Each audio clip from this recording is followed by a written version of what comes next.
당신이 찾던 지식교양? 공평한 뉴스, 국민의 시선? 파격적인 아이디어와 상상력으로 뉴스를 디자인하는 시선뉴스입니다.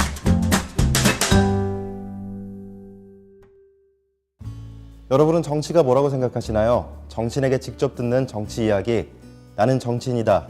오늘은 민주평화당의 이용주 의원님과 함께 심도 있는 정치 이야기 나눠보겠습니다.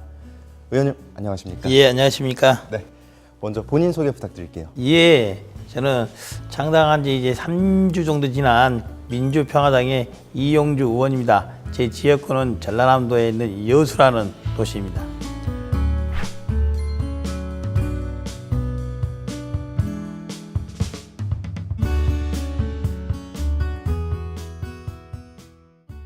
네, 민주평화당이 시작한 지 3주 정도 지나셨다. 그래서 딱 20일 된 걸로 알고 있습니다. 그 출발하는 시점에서 각오가 남다르실 것 같아요. 예, 여러분들이 많이 아시다시피 저희 이제 민주평화당이 국민의당의 분당 과정에서 만들어지기 위해서 마음고생이 많았습니다. 그리고 이제 첫 주, 둘째 주, 셋째 주를 지나면서 좀 차츰 안정화되어 있는데요.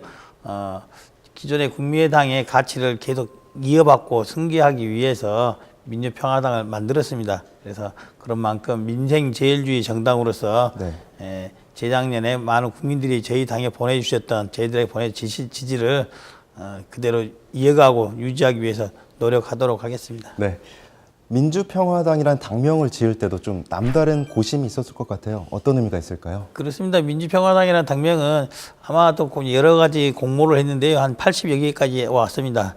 그 중에 이제 경쟁으로 돼 있던 것들이 여러 개 있었는데 그 중에 이제 민주평화당도 있었고 또 민생제일주의 정당이 민생제일당, 민생당 이런 주장도 많이 있었는데 지금 현재의 정치계에 있어서 가장 중요한 화두인 국민주권을 내세우는 민주라는 경우하고 그것과 현재 이제 남북 문제가 핵 위협도 있고 많은 문제가 있지 않습니까? 그래서 평화라는 가치를 내세우자 해서 민주평화당 이런 이름을 확장하게 된 겁니다. 국민 주권을 내세우는 민주. 그리고 한반도의 평화를 의미하는 평화 합쳐서 그렇습니다. 민주평화당 이렇게 그렇습니다. 짓게 된 거군요. 예. 민주평화당 당명에 그런 의미가 담겼는데 또 민주평화당 내에서 이용주 의원님께서 여러 가지 직책을 맡고 계시다고 들었어요. 그렇습니다. 예, 저희 당이 현재 이제 지역구 의원은 14명, 네. 저희와 함께 하고 있는 비례대표는 3명에서 17분이 하고 있지 않습니까? 근데 이제 14명이 하다 보니까 기본적으로 당을 하다 보면 여러 가지 지식들이 많이 필요해요. 그것은 이제 100명이 넘는 정당이든 50명이 넘는 정당인 간에 기본적인 세트가 필요한데 이것을 담당할 만한 사람들이 아직 부족한 게 사실입니다. 그래서 제가 제 직함을 따져보니까 원내 수석 부대표, 원내 대변인, 제1정조위원장, 전남도당위원장, 법률부대표 이렇게 5가지나 직함이 있더라고요. 1인 5역을 지금 하고 계시네요. 게다가 요즘 또 다른 직함들이 계속 늘어나고 있습니다. 더 늘어나고 있어서 이것을 아마도 저희 당이 여러 가지 이제 인적 자원들이 아직은 좀 부족하고 새로운 많은 이제 원외 사람이라 하더라도 이제 그런 일을 좀 나눠서 분담할 수 있는 좀 시점이 좀 지나야 되겠죠. 하지만 이제 부족한 능력이지만은 그런 능력들을 필요한 데 있으면은 열심히 해서 당에 좀 보탬이 되고 하도록 하겠습니다. 제가 한 가지 귀에 들어왔던 게 여수 지역구라고 들었는데 그렇습니다. 전남도당위원장을 또 맡고 계세요. 그렇습니다. 거기서는 어떤 업무를 보통 하시나요? 이제 전남도당위원장이라는 게 크게 정당은 중앙당과 도당이라는 크게 2개의 구별로 나눠져 있어서 전라남도에 이제 전라남도당은 전라남도에 있는 정당인 거죠. 민주평화당 정당 조직입니다. 그래서 전라남도에 정당으로서 의사를 표시를 한다면은 전남도당인 제 의사를 통해서 하게 되는 것이고요. 구체적으로 이제 6월 13일 날 지방선거가 있지 않습니까?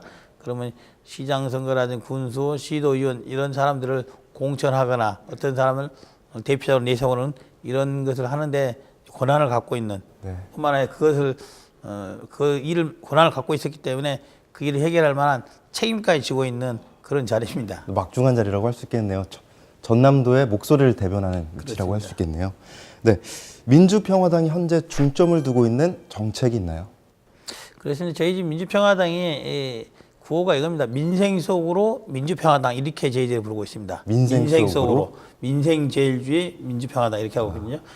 물론 이제 정치에 있어서 여러 가지 영역들이 있지만은 저희들은 뭐 정파적인 다툼이라든지 이런 것보다는 실질적인 민생에 도움 주는 정책을 가장 우선시하자. 즉 민생 속으로 들어가서 하자는 것이 최우선 과제로 있었습니다. 네. 그래서 이번에도 이제 저희들이 창당한 이후에 곧바로 이제 일반 서민들 시민들이 가장 몸에 다가오는 신용카드 수수료율 인하, 신용카드 수수료율 인하. 네. 그리고 이제 임대차 보호법에 있어서 갱신 기간을 연장해서 최소한 4년 이상은 편안히 안정적으로 할 수 있도록 하는 그런 법안. 임대차 보호법을 좀 연장하자. 그렇습니다. 그런 법안들을 중점적으로 1호, 2호 법안으로 제출을 했습니다. 예. 정말 민생을 위한 법안들을 좀 마련하고 있다 이렇게 볼 수 있겠네요. 그렇습니다.